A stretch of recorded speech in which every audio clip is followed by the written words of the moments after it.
कहानी की शुरुआत में हम कैटी नाम की एक लड़की को देखते हैं। कैटी एक प्रोफेशनल मॉडल बनना चाहती थी, इसलिए वो एक रेस्टोरेंट में जाती है जहाँ पर उसे एक लेडी मिलती है और वो उससे अपने कैरियर के बारे में बात करने लगती है। तभी वो लेडी उससे कहती है कि तुम बहुत सुंदर हो, पर तुमने जो अपना फोटो शूट मुझे भेजा था वो कुछ ठीक नहीं है, इसलिए तुम्हें एक अच्छा फोटो शूट कराना चाहिए और इसमें तुम्हारे काफी पैसे भी लग सकते हैं। ये सुनकर कैटी निराश हो जाती है क्योंकि वो इतना खर्चा अफोर्ड नहीं कर सकती थी। इसके बाद जब वो उस रेस्टोरेंट से निकल रही होती है तो उसे वहाँ पर फोटो शूट का एक एडवर्टाइजमेंट दिखता है और ये बिल्कुल फ्री था। ये देखकर कैटी उस नंबर को नोट कर लेती है और अपने घर चली जाती है। यहाँ कैटी के अपार्टमेंट के बगल में एक लड़का भी रहता था जिसका नाम जैसन होता है। कैटी उससे ऐसे ही मिलती रहती है और जैसन उसे लाइक भी करता था। इसके बाद वो अपने रूम में जाती है और उस फ्री फोटो शूट वाले नंबर पर कॉल करती है। फिर उसे अगले दिन का ही अपार्टमेंट मिल जाता है। इसके बाद अगले दिन जब वो स्टूडियो में फोटो शूट के लिए जाती है तो उसे वहाँ पर 3 लोग दिखाई देते हैं जिनका नाम इवान, जॉर्जी और निकोलाई होता है। यहाँ वो देखती है कि इवान पहले से ही एक फोटो शूट कर रहा है। फिर कैटी उन्हें अपना इंट्रोडक्शन देती है, जिसके बाद जॉर्जी कैटी से मिलता है। यहाँ जॉर्जी उसे पहले से ही हवस भरी नजरों से देखने लगता है। तभी इवान उसकी खूबसूरती की भी तारीफ करता है। अब इवान उनसे फोटो शूट के लिए सेजन को रेडी करने के लिए कहता है, जिसमें कैटी को सबसे पहले कपड़े बदलने थे,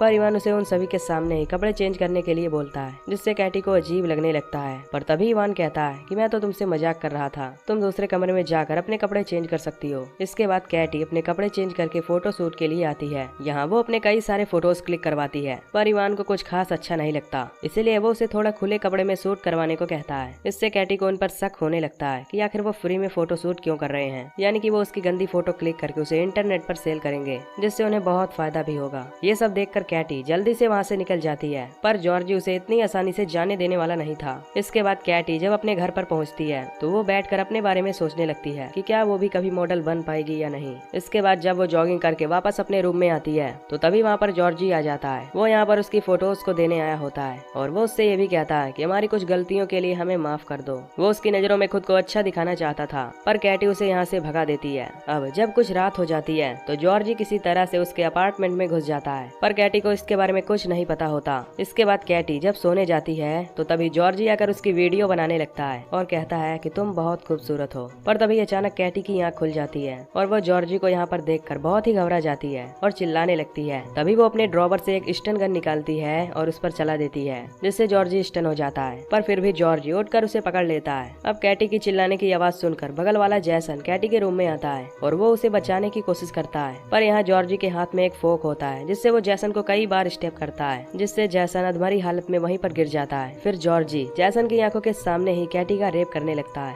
कैटी को इससे बहुत दर्द हो रहा था, पर जॉर्जी को इससे कोई फर्क नहीं पड़ता और वो उसका रेप करता ही रहता है। जैसन बेचारा अपनी आंखों के सामने ही कैटी का रेप होता हुआ देख रहा था। अब कुछ देर बाद जब जॉर्जी अपना काम खत्म कर लेता है तो तभी उसे रियलाइज होता है कि उसने ये सब क्या कर दिया। यहाँ उसे लगता है कि उसने ये सब करके बहुत बड़ी गलती कर दी है। इसके बाद वो इवान को कॉल करता है और उसे अपनी सारी सिचुएशन बताता है। अगले सीन में हम निकोलाई और इवान को भी उसी जगह पर देखते हैं। यहाँ इवान को जॉर्जी की इस हरकत पर बहुत गुस्सा आता है, पर अब सिचुएशन को संभालने के लिए वो पहले जैसन की बॉडी को ठिकाने लगाने लगता है और फिर घर से उन सभी के फिंगरप्रिंट्स को भी साफ कर देता है। यहाँ कैटी की हालत बहुत खराब होती है, पर वो अभी मरी नहीं थी, इसलिए वो सभी उसे अपने साथ ले जाने लगते हैं, यानी कि वो कैटी का किडनैप कर लेते हैं। इसके बाद जब कैटी की आंख खुलती है तो वो खुद को एक अननोन जगह पर पाती है और उसके हाथ को भी बांधा हुआ होता है और यहाँ एक आदमी पहले से ही उसका रेप कर रहा था। ये देखकर वो रोने और चिल्लाने लगती है। तभी उसकी आवाज सुनकर जॉर्जी वहाँ पर आता है, जिसे देखकर वो आदमी रुक जाता है, पर तभी वो आदमी कैटी के ऊपर पिस करने लगता है। यहाँ कैटी को कुछ भी समझ नहीं आता कि आखिर वो सब उसके साथ क्यों कर रहे हैं। तभी थोड़ी देर बाद जॉर्जी उसके पास आता है, फिर वो उसकी बॉडी को साफ करने लगता है, साथ ही उसने कुछ कपड़े भी लाए होते हैं। तभी जॉर्जी जब दूसरी तरफ देख रहा होता है तो तभी कैटी पास रखी बकेट से उस पर अटैक कर देती है, जिससे जॉर्जी वहीं पर बेहोश हो जाता है। फिर कैटी खुद को छुड़ा लेती है और बाहर की ओर जाने लगती है। वो बिना कुछ सोचे वहाँ से भागने लगती है। अब आगे आने पर वो एक सड़क तक पहुँच जाती है। फिर वो पास के लोगों से मदद मांगने लगती है, पर उन लोगों को उसकी लैंग्वेज समझ ही नहीं आ रही थी, क्योंकि कैटी अब किसी और कंट्री में आ गई थी। तभी उसे वहाँ पर एक पुलिस वाला मिलता है, जिससे वो कहती है कि मेरे पीछे कुछ गुंडे पड़े हुए हैं और उन्होंने मेरा रेप भी किया है। पर उस पुलिस वाले को उसकी बात समझ में नहीं आती। पर तभी वहाँ पर एक आदमी आता है जो कैटी की मदद करते हुए उसे अपनी कार में बैठाता है। वो उसे पुलिस स्टेशन लेकर जाता है, जहाँ वो उससे पूछताछ करने लगता है। तभी वहाँ पर एना नाम की एक इन्वेस्टिगेटर आती है और वो यहाँ पर कैटी की जिम्मेदारी खुद ले लेती है। इसके बाद एना उससे पूछताछ करने लगती है और कहती है कि तुम्हारे साथ क्या हुआ है। फिर कैटी उसे अपने साथ हुए सभी इंसिडेंट को बता देती है। साथ ही वो कहती है कि मुझे अमेरिकन एम्बेसी में जाना है। इसके बाद वो उसे अमेरिकन एम्बेसी के लिए ले जाने लगती है। यहाँ कैटी को अब जाके थोड़ा रिलैक्स फील होता है। उसे लगता है कि अब वो सेफ सेफ यानी कि सुरक्षित है। एम्बेसी पहुंचने से पहले एना कैटी से कहती है कि तुम ठीक नहीं लग रही और तुम्हारे कपड़े भी अब गंदे हो चुके हैं, तो अगर तुम चाहो तो मेरे घर चलकर थोड़ा रेस्ट कर सकती हो और वैसे अपने कपड़े भी चेंज कर लेना। इस पर कैटी ज्यादा न सोचकर उसकी बात मान जाती है और उसके घर जाने के लिए तैयार हो जाती है। फिर जब वो उसके घर पर पहुंचती है तो एना उसे अंदर ले जाने लगती है।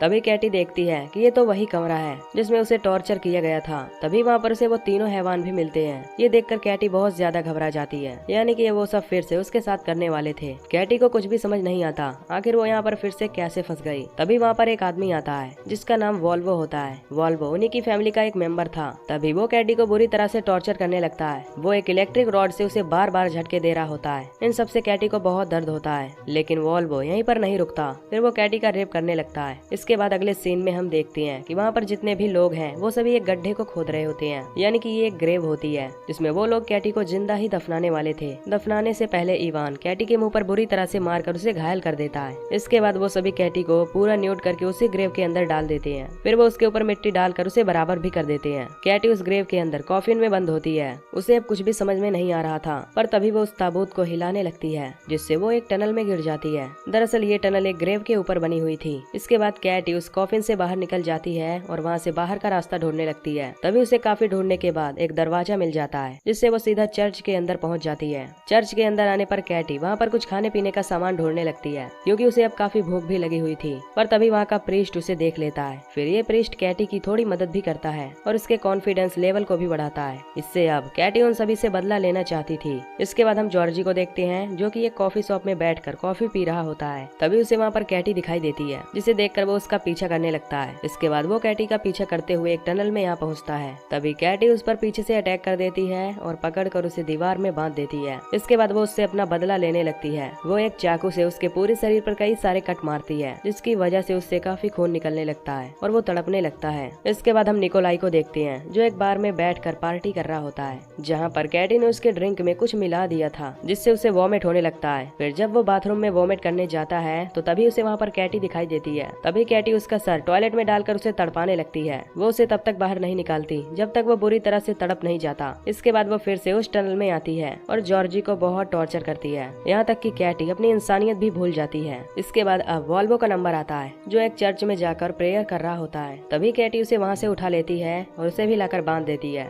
यहाँ वॉल्वो ने उसे कई बार करंट के झटके दिए थे, इसलिए वो भी उसके साथ ठीक वैसा ही करती है और उसे बहुत ही भयंकर टॉर्चर करने लगती है जिसकी वजह से उसकी यहीं पर मौत हो जाती है। इसके बाद वो इन्वेस्टिगेटर एना के साथ भी यही करती है। वो उसे एक ताबूत में डालकर बंद कर देती है जैसा कि उसके साथ पहले किया गया था। इसके बाद हम इवान को देखते हैं जो अपने फैमिली मेंबर को ढूंढ रहा होता है। तभी वो उस टनल में आता है तो उसे वहाँ पर जॉर्जी बुरी हालत में बंधा हुआ दिखाई देता है। तभी कैटी पीछे से उस पर अटैक कर देती है जिससे वो बेहोश हो जाता है। फिर वो उसे काफी बुरी तरीके से बांध कर न्यूड कर देती है और फिर उन सभी लोगों को एक एक करके टॉर्चर करने लगती है। अब वो उन सभी को मारने ही वाली होती है कि तभी वहाँ पर एक पुलिस वाला आ जाता है जो कैटी को ऐसा करने से मना करता है। तभी मौका देखकर इवान कैटी के ऊपर हमला कर देता है जिस पर वो पुलिस वाला उसे शूट कर देता है और इवान मारा जाता है। इसके बाद हम अगले सीन में देखते हैं कि कैटी अब अमेरिकन एम्बेसी पहुंच गई है